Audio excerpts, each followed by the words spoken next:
다 같이 일어나셔서 하나님의 말씀 한 목소리로 읽겠습니다. 이사야서 6장 8절에서 13절 말씀입니다. 구약 성경 973페이지입니다. 이사야서 6장 8절에서 13절 말씀을 다 같이 읽겠습니다. 내가 또 주의 목소리를 들은즉 이르시되 내가 누구를 보내며 누가 우리를 위하여 갈꼬 그때에 내가 가로되 내가 여기 있나이다 나를 보내소서. 여호와께서 가라사대 가서 이 백성에게 이르기를 너희가 듣기는 들어도 깨닫지 못할 것이요 보기는 보아도 알지 못하리라 하여 이 백성의 마음으로 둔하게 하며 그 귀가 막히고 눈이 감기게 하라.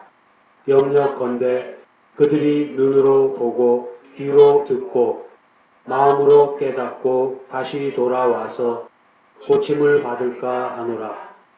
내가 가로되 주여 어느 때까지니까 대답하시되 성읍들은 황폐하여 거민이 없으며 가옥들에는 사람이 없고 이 토지가 전폐하게 되며 사람들이 여호와께 멀리 옮기워서 이 땅 가운데 패한 곳이 많을 때까지니라. 그 중에 10분의 1이 오히려 남아있을지라도 이것도 삼키운 바 될 것이나 밤나무 상수리나무가 배임을 당하여도 그 그루터기는 남아있는 것 같이 거룩한 씨가 이 땅의 그루터기이니라. 아멘. 우시야 왕이 죽던 해에 이사야 선지는 이상 중에 하나님의 영광을 보았고 자신의 추함과 입술의 부정함을 깨달았습니다. 또 하나님께서 천사를 보내어 제단의 숯불로 그의 입의 악을 정결케 하심도 보았습니다. 그런 일이 있은 후 그는 주님의 목소리를 들었습니다. 내가 누구를 보내며 누가 우리를 위하여 갈꼬. 이 말씀은 하나님께서 하나님의 일을 위해 사람을 사용하심을 나타냅니다. 하나님의 일을 수행하는 길은 대체로 고난의 길입니다. 하나님의 아들 예수 그리스도께서는 십자가의 길을 가셨습니다. 구약시대의 선지자들이나 신약시대의 사도들도 다 고난과 핍박을 당했고 멸시와 배척을 당했습니다.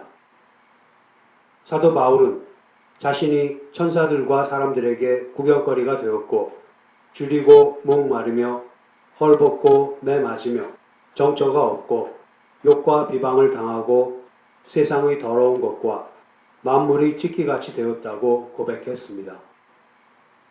주의 사함의 은혜를 입은 이사야 선지는 하나님의 목소리에 응답하여 내가 여기 있나이다 나를 보내소서라고 말합니다.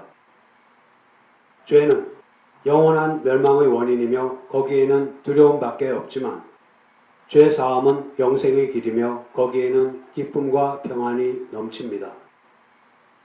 우리는 죄 사함을 확신할 때 힘과 용기를 얻어 하나님께 즐거이 헌신할 수 있습니다. 하나님께서는 이사야 선지에게 가서 이 백성에게 이르기를 너희가 듣기는 들어도 깨닫지 못할 것이요 보기는 보아도 알지 못하리라 하여 이 백성의 마음으로 둔하게 하며 그 귀가 막히고 눈이 감기게 하라. 염려컨대 그들이 눈으로 보고 귀로 듣고 마음으로 깨닫고 다시 돌아와서 고침을 받을까 하노라 하는 사명을 주십니다. 조금은 기이하게 들리는 이 말씀은 구원이 오직 하나님의 주권적 은혜에 달려 있음을 알려주는 중요한 진리입니다. 이 사명을 언제까지 수행할 것인가를 묻는 이사야 선지에게 하나님께서는 바벨론의 침입으로 예루살렘이 멸망하고 많은 사람들이 포로로 잡혀가게 될 때까지라고 말씀하십니다. 또한 그 중에 10분의 1이 오히려 남아있을지라도 이것도 삼키운 바 될 것이라고 말씀하심으로써 불순종하는 유다는 결국 완전히 멸망할 것임을 선언하십니다. 그러나 인간의 무지함과 완악함에도 불구하고 하나님께서 인간을 구원하시려고 세우신 계획은 결코 실패하지 않습니다. 밤나무, 상수리나무가 배임을 당하여도 그 구루터기가 남아있는 것 같이 거룩한 씨가 이 땅의 구루터기니라고 말씀하십니다. 구루터기는 나무를 벤 후에 남은 나무 둥치를 가리킵니다. 유다가 멸망해도 그 구루터기는 남을 것이라고 하십니다. 또 하나님께서는 거룩한 씨가 이 땅의 구루터기라고 말씀하시는데 거룩한 씨는 거듭되는 심판을 겪고서도 끝까지 보존될 이스라엘의 남은 자를 가리킵니다. 오늘은 이사야 선지가 받은 사명이 무엇을 의미하는지에 대해서 살펴보겠습니다. 오늘의 본문에 나오는 남은 자 사상은 이사야서에 있어서 중요한 의미를 가진 개념입니다. 우리는 이것을 이미 이사야서 1장 9절 만군의 여호와께서 우리를 위하여 조금 남겨두지 아니하셨다면 우리가 소돔 같고 고모라 같았었으리로다 에서 보았습니다. 그리고 이사야 선지가 그날에 여호와의 싹이 아름답고 영화로울 것이요 그 땅의 소사는 이스라엘의 피난한 자를 위하여 영화롭고 아름다울 것이며 시온에 남아있는 자, 예루살렘에 머물러 있는 자, 곧 예루살렘에 있어 생존한 자 중 농명된 모든 사람은 거룩하다 칭함을 얻으리니 하며 이사야서 4장을 통해 외쳤던 남은 자에 대한 선포도 들었습니다. 여기서 잠시 이사야서 4장에서 살펴보았던 남은 자 사상을 간략하게 정리해 보겠습니다. 우리가 이사야서 4장에서 다루었던 남은 자에 대한 내용은 남은 자는 누구인가, 즉 남은 자의 정의에 관한 것이라고 하겠습니다. 이스라엘은 믿음의 조상이라고 불리우는 아브라함의 후손입니다. 사도 바울은 아브라함의 후손이라고 해서 다 아브라함의 후손이 아니라고 말합니다. 성경이 말하는 아브라함의 후손이란 그의 가문과 혈통을 의미하는 것은 아니며 아브라함과도 같이 본토 친척 아비집에서 불러낸 즉 하나님의 선택을 받은 자들을 상징하기 때문입니다. 하나님께서는 아브라함에게 수많은 약속을 주셨는데 그 약속은 한 개인이나 민족에게 국한된 것이 아니라 장차 올 많은 후손들을 위한 것입니다.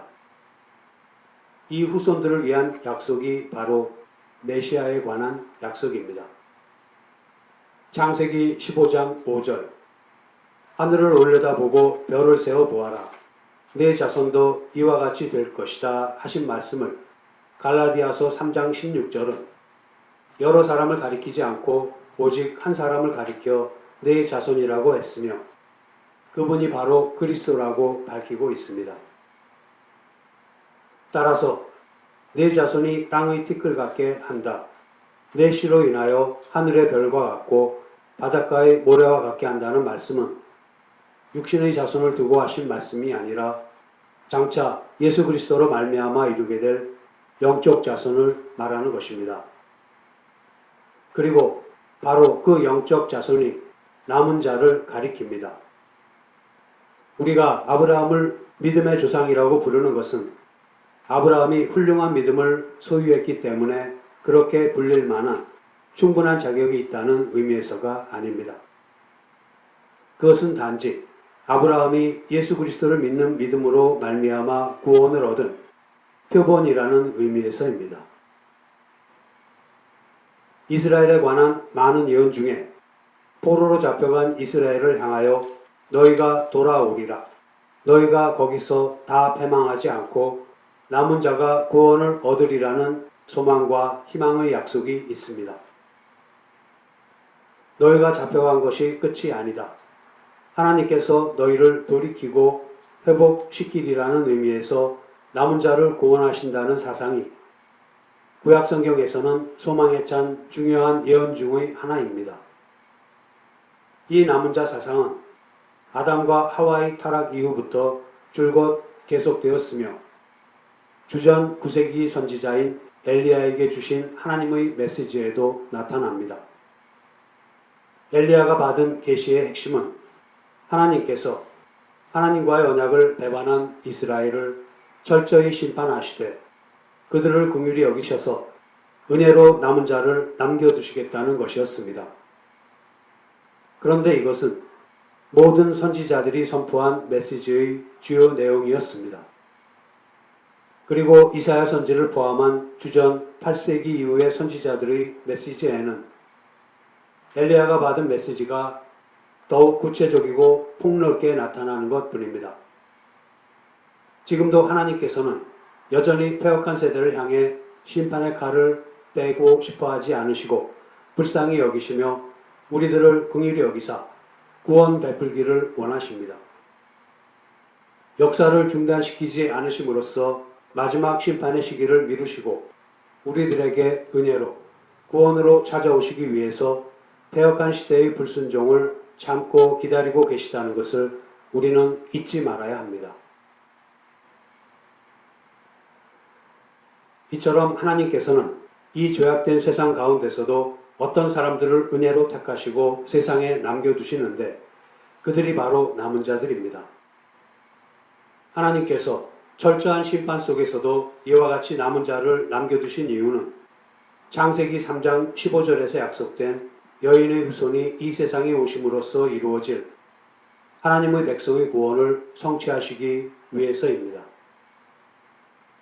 그런데 사도 바울은 이스라엘 역시 하나님의 은혜를 입은 자들이라 하나님의 부르심은 민족과 국가의 경계선을 넘어서서 하나님께서 얼마든지 부르시는 긍휼과 자비의 대상을 위한 것이라고 말하고 있습니다. 이방인 또한 구원의 대상이라는 것과 함께 이스라엘이라고 해서 구원에 관해 무슨 기득권을 가지고 있는 것이 아니라고 합니다. 이스라엘도 이방인들과 마찬가지로 은혜의 대상이며 이스라엘 백성이라도 개개인이 하나님의 부르심을 받아야 한다는 것을 밝히고 있습니다. 이처럼 남은 자는 이스라엘의 혈통을 타고난 사람만을 의미하지 않습니다. 좁은 의미에서 남은 자는 아수르나 바벨론의 포로로 잡혀갔다가 하나님의 은혜로 예루살렘으로 귀환할 이스라엘 포로들을 의미합니다.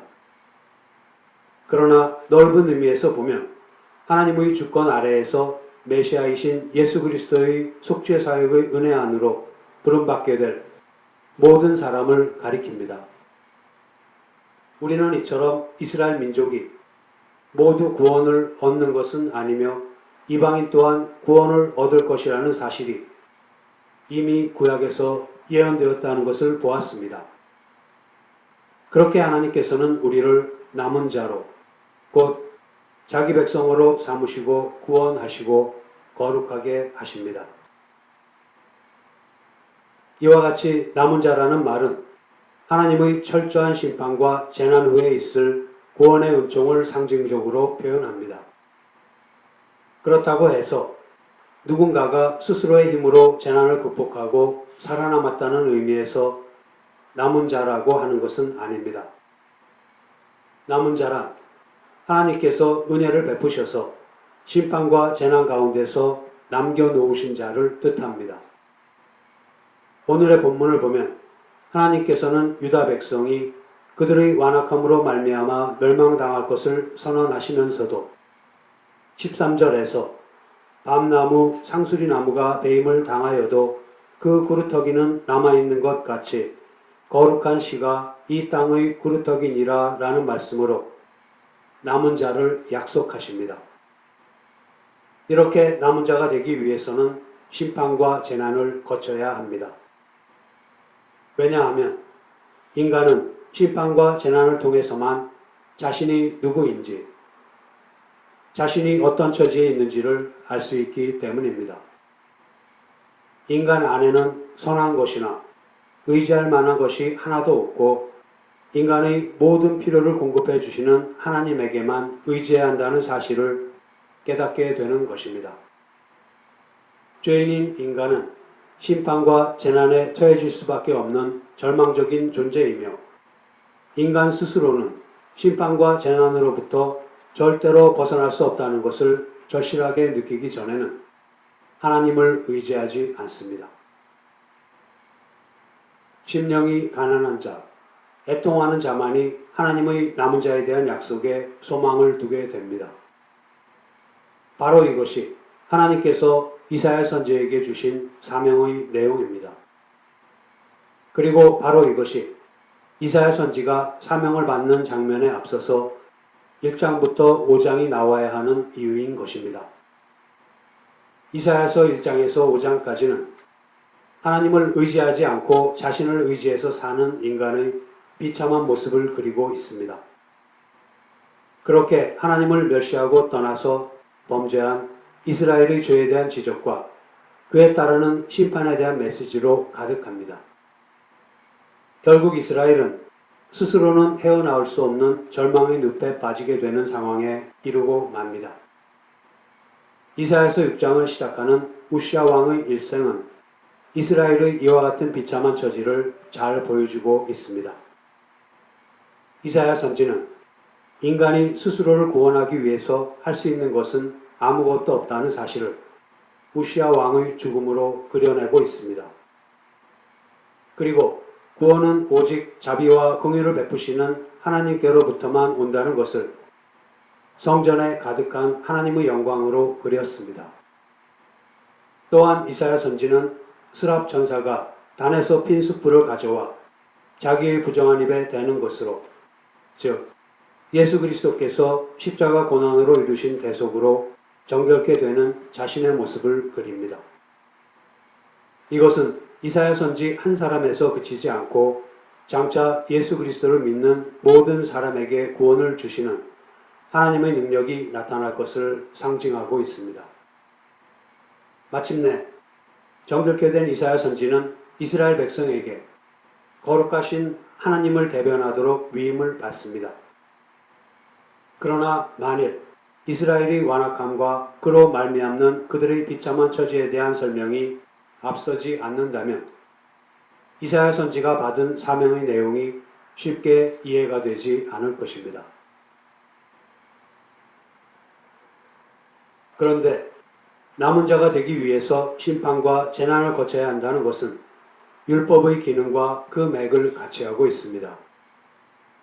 이스라엘이 망할 수밖에 없었던 이유는 그들이 만군의 여호와의 율법을 버리며 이스라엘의 거룩하신 자의 말씀을 멸시했기 때문이라고 성경은 분명히 밝히고 있습니다.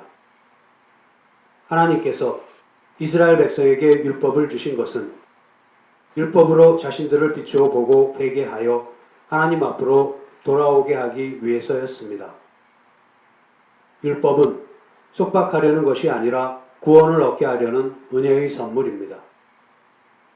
하나님께서는 이스라엘 백성으로 하여금 자기들이 죄인인 것과 이 세상은 인간이 주인이 아니고 하나님께서 주인이신 것을 알게 하기 위하여 율법을 주셨습니다.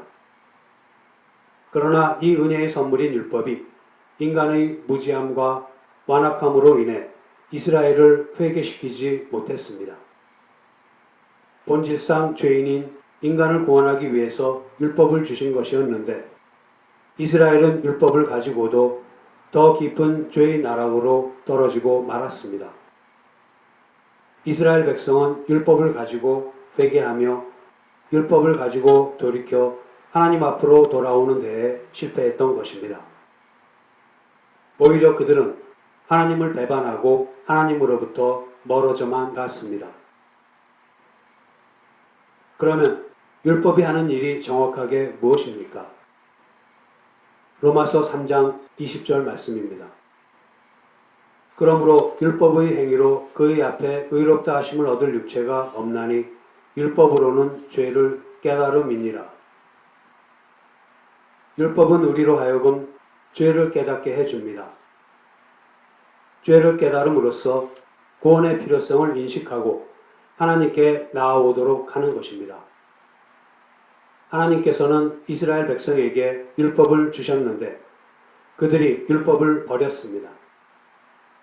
율법을 지키지 않은 정도가 아니라 아예 율법을 지킬 마음이 없다는 것으로 죄인이라는 것이 분명하게 드러났습니다. 거듭 확인하지만 율법은 우리를 정죄하고 우리를 멸망시키기 위한 것이 아닙니다. 우리가 죄인인 것을 깨닫게 함으로써 구원에 이르게 하기 위한 것입니다. 갈라디아서 3장 19절에서 24절 말씀을 함께 찾아보시겠습니다.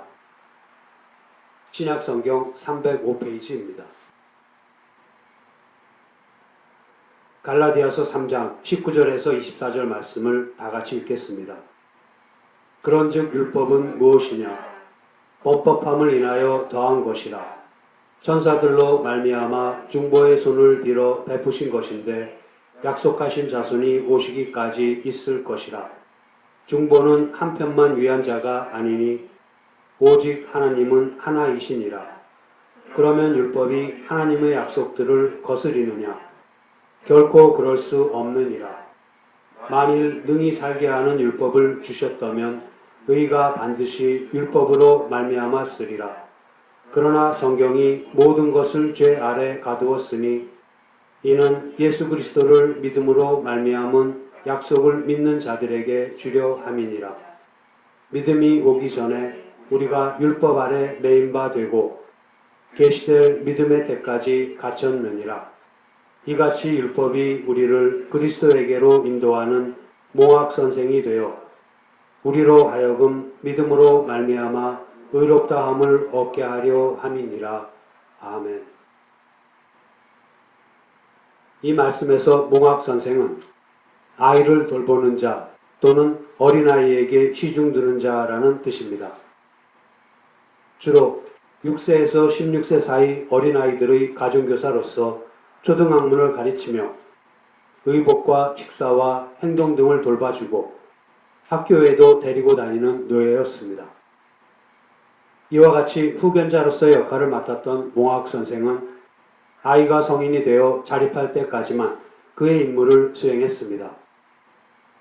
사도 바울은 이러한 로마 사회의 몽학 선생 관습을 가지고서 복음과 율법의 관계를 설명하고 있습니다. 사도 바울은 갈라디아 사람들에게 율법은 그리스도에게로 인도하는 몽학 선생이라고 했습니다. 이 말은 율법이 그리스도에게로 데리고 가는 인도자라는 뜻입니다. 즉 그리스도에게로 가는데 몽학 선생 역할을 하는 율법이 필요하다는 말입니다. 율법은 인간이 죄인이라는 것을 깨닫게 하고 확인시켜주며 인간의 힘으로는 하나님의 거룩함의 표준에 도달할 수 없다는 사실을 발견하게 해주기 때문입니다. 하나님께서는 처음부터 율법을 주어서 지키면 구원하시고 못 지키면 벌하시려는 의도로 율법을 주신 것이 아닙니다. 율법을 주신 것 자체가 구원을 얻게 하기 위한 은혜에서 비롯된 것입니다. 율법을 주실 때에 인간은 이미 죄인이었습니다. 그리고 인간이 먼저 달라고 해서 율법을 주신 것도 아닙니다. 단지 하나님께서 우리를 불쌍히 여기셔서 주신 것이 율법입니다. 그런데 사람들이 그 율법으로 깨우치지 못하고 회개하지 않았습니다. 그렇다고 해서 인간을 구원하시려는 하나님의 계획이 소용이 없게 된 것입니까? 결코 그렇지 않습니다.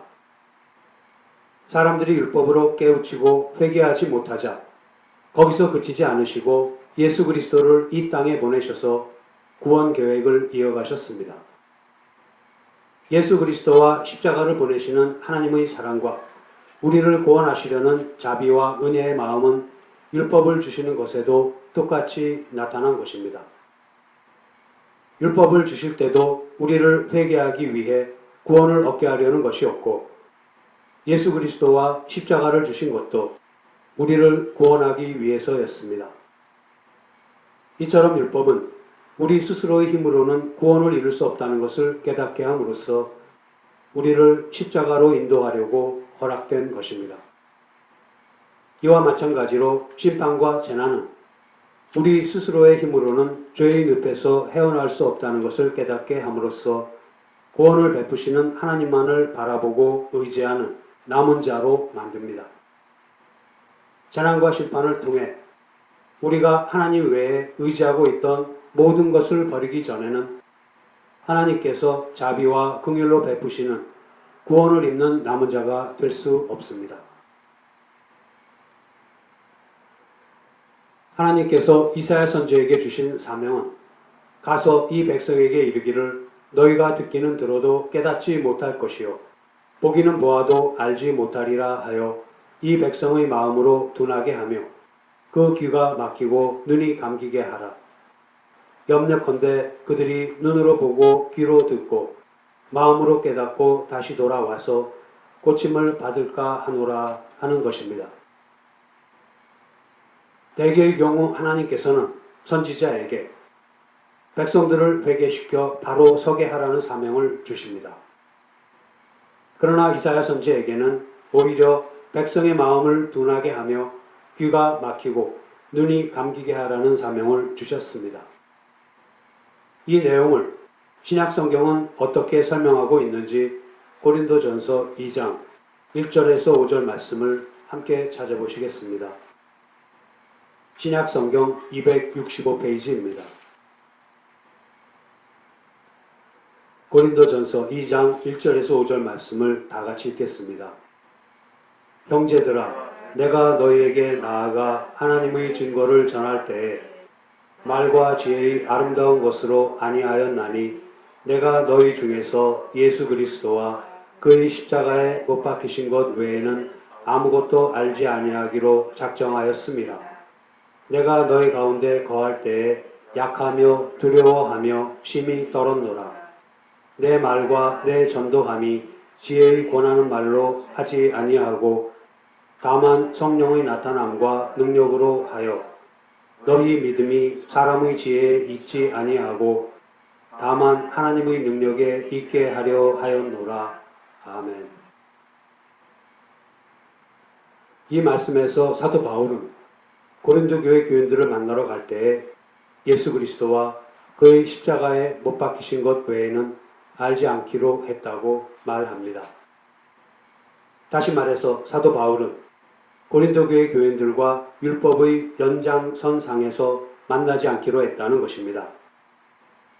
그것은 각자의 안에 얼마간의 인간적인 지혜와 가능성이 있다는 것을 서로 인정하고 그것을 바탕으로 해서 어떤 사실을 설명하고 또 설득하거나 납득하거나 하는 식의 만남은 조금도 원하지 않는다는 말입니다.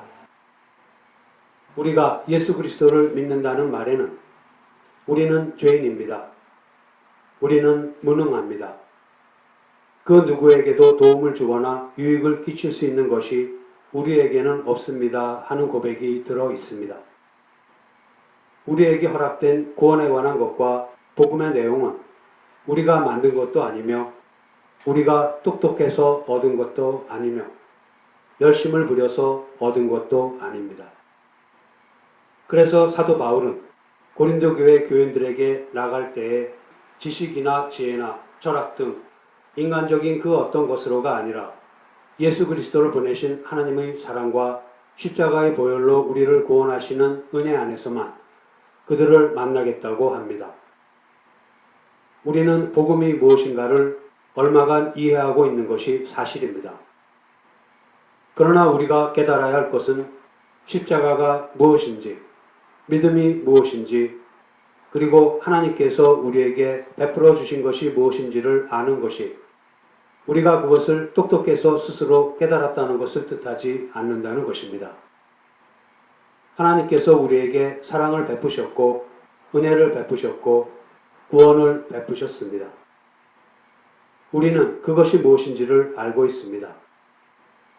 그렇다고 해서 그것을 우리가 스스로 깨달았거나 선택한 것은 아닙니다. 우리가 아는 것은 모두 하나님께서 거저 주신 것입니다. 우리가 스스로 깨달은 것이 아니라 얻은 것을 잘 정리해서 알게 된 것 뿐입니다. 그러므로 자랑할 수 없으며 감사할 수밖에 없습니다. 사도 바울은 자신이 전하는 복음을 고린도 교회 교인들이 사람의 지혜로 이해하려는 것에 대해 매우 걱정했습니다. 고린도 교회가 안고 있었던 문제 중에 하나가 교인들이 스스로 똑똑하다고 생각한 것이었습니다. 그래서 그들은 자신들이 똑똑해서 복음을 이해했고 자신들이 남보다 뛰어나서 하나님께서 선택하셨다고 착각하고 있었습니다. 사도 바울은 이러한 고린도 교회 교인들을 향해서 너희가 깨달은 복음은 너희에게서 비롯된 것이 아니며 또 너희의 지혜로 깨달을 수 있는 것이 아니며 오직 성령님께서 역사하셔야 깨달을 수 있는 것이라고 외치고 있습니다. 사도 바울이 말하고자 하는 것은 신앙은 우리가 가진 것이나 우리가 이해한 것이나 우리의 종교성이 아닌 오직 그리스도의 십자가에 근거해야 한다는 것입니다. 이것이 바로 하나님께서 이사야에게 맡기신 사명입니다. 백성의 마음을 둔하게 하며 귀가 막히고 눈이 감기게 하라고 하신 것은 백성들이 자신들이 가진 것 위에 신앙을 세우지 못하게 하라는 말씀이십니다. 심판과 재난을 통해 백성들로 하여금 자신들의 무능함을 철저히 깨닫게 함으로써 오직 하나님만을 의지하는 남은 자 신앙을 갖게 하라는 사명을 이사야 선지에게 주신 것입니다. 이제 말씀을 마치겠습니다. 우리의 신앙에 있어서 십자가를 어떻게 이해하는가 하는 문제는 근본적인 것으로서 아주 중요한 문제입니다. 다시 말하면 우리가 예수 그리스도를 믿었다는 것이 우리 신앙의 기초인 것인가 아니면 하나님께서 우리를 불쌍히 여기셔서 구원하셨다는 것이 우리 신앙의 기초인가 하는 문제입니다. 십자가를 소유하지 못해서가 아니라 이미 소유한 십자가의 의미를 바로 알지 못하고 있으면 기초가 잘못되었으므로 그 위에 바른 신앙을 세울 수가 없기 때문입니다. 십자가의 도가 멸망하는 자들에게는 미련한 것이요 구원 얻은 우리에게는 하나님의 능력이라고 합니다. 그리스도와 십자가를 하나의 도로 이해하는 사람은 십자가가 무엇인지를 모르는 것입니다. 기독교는 인간의 가능성을 믿지 않고 인간은 본질상 죄인이라는 것으로부터 시작합니다. 인간에게는 스스로 자신을 구원할 어떤 지혜도 힘도 없으며 구원은 외부로부터, 즉 모든 믿는 자에게 구원을 주시는 하나님으로부터만 온다는 것이 기독교의 근본입니다. 그러나 다른 종교들은 인간의 가능성을 개발하는 것으로 스스로 구원을 이룰 수 있다고 생각합니다. 한마디로 돌을 닦아서 돌을 깨우치는 경지에 가는 것을 구원이라고 여깁니다. 그렇게 그리스도와 십자가를 하나의 도로 이해하면 기독교에 관해서도 전도 등을 통해서 스스로 깨달아 기독교의 본질을 터득했다고 생각하게 되고 맙니다. 그러나 십자가는 죄의 늪에 빠져 스스로 빠져나올 수 있는 어떠한 대책도 방법도 없는 우리를 위해서 하나님께서 우리의 죄를 대속하시려고 사용하시는 방법입니다. 우리의 죄를 씻어 깨끗게 하셔서 우리를 자녀로 삼으시기 위해 사용하시는 하나님의 방법이지 우리가 하나님의 자녀가 되기 위해서 스스로 만들어낸 방법이 아닙니다. 하나님께서 우리를 불쌍하게 여기시고 사랑하셔서 죽을 수밖에 없는 우리를 구원하시기 위해서 마련하신 방법이 십자가인 것입니다. 이것을 우리는 예수 그리스도를 믿는다, 또 십자가를 믿는다라고 표현합니다. 만일 십자가를 믿는다는 말은 하면서도 내용적으로는 스스로의 지혜로 돌을 깨우친 것으로 알고 있다면 그것은 성경이 말하는 신앙이 아닙니다. 우리가 가진 것은 그것이 무엇이든 모두 하나님께서 주신 것입니다. 성도 여러분, 심령이 가난한 자 그리고 애통하는 자로서 하나님의 남은 자에 대한 약속에 소망을 두고 살아가는 저와 여러분이 되기를 소원합니다. 기도하시겠습니다. 하나님 아버지, 주님께서는 마지막 심판의 시기를 미루시고 저희들에게 은혜로 구원으로 찾아오시기 위해서 태역한 시대의 불순종을 참고 기다리고 계시다는 것을 잊지 않게 하여 주시옵소서. 저희들 스스로는 심판과 재난으로부터 절대로 벗어날 수 없다는 것을 절실하게 느끼기 전에는 주님을 의지하지 않는다는 것을 고백합니다. 심령이 가난해져서 인간 안에는 선한 것이나 의지할 만한 것이 하나도 없고 인간의 모든 필요를 공급해 주시는 하나님께만 의지해야 한다는 사실을 깨닫게 하여 주시옵소서. 그렇게 남은 자로서 바른 신앙의 길을 걸음으로써 주님을 기쁘시게 하는 저희들이 되게 하여 주시옵소서. 우리 주 예수 그리스도의 이름으로 기도드립니다. 아멘.